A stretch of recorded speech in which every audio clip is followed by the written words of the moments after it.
अगले एपिसोड में ड्रामा एक नई मोड़ लेता हुआ नजर आएगा।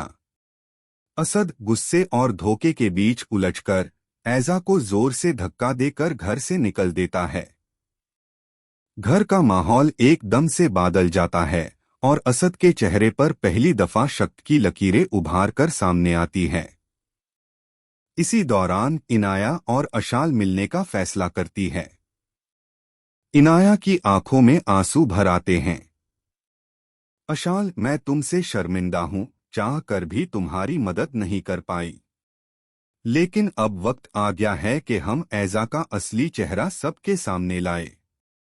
अशाल गहरी सांस लेकर कहती है, मैं तैयार हूं इनाया। अब वो खुद अपनी चालों में फंसेगी। घर में दूसरी तरफ असद अपने भाई रोहान की बात सुनकर हिला रह जाता है। रोहान कहता है, भाई, अब आपको सिर्फ ऐजा ही साची लग रही है, लेकिन वो आपको इतना बड़ा धोखा दे रही है कि सोच कर भी डर लगता है। असद का चेहरा सेफ्ट पैट जाता है। वो क्या कहना चाहते हो रोहान? रोहान सिर्फ इतना कहता है, वक्त आने दो, आप खुद समझ जाओगे। असद अब बेचैन होने लगता है। ऐजा उसके सवालों से घबरा जाती है। असद, आप भी मुझ पर शक कर रहे हो? असद सख्त लहजे में कहता है, मैं सिर्फ सच जानना चाहता हूँ। अगर मेरे भाई सही निकले, मैं तुम्हें इस घर में एक पाल भी बर्दाश्त नहीं करूंगा। ऐजा के पैरों टेल जमीन निकल जाती है। इधर रोहान और आशिर को मनाने की कोशिश करता असद उनके सामने झुक जाता है।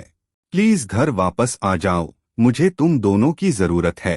रोहान हीरा हो जाता है और आशिर भागकर असद को गले लगा लेता है। इसी वक्त इनाया और अशाल दोनों के सामने आकर कहती है, हमारे पास ऐजा का वो सच है जिसे सुनकर आप एक मिनट भी उससे अपने पास नहीं रखोगे। जब वो दोनों ऐजा की सारी सच्चाई बताती है, असद की रेगन में खून हाई जैम सा जाए। असल में ऐजा ये सब कर सकती थी। मुझे खुद से शर्म आ रही है। असद गुस्से से घर लौटता है। ऐजा समझ भी नहीं पाती कि क्या हुआ कि असद एक जोरदार थप्पड़ उसके चेहरे पर जड़ देता है। असद, प्लीज मुझे माफ कर दो।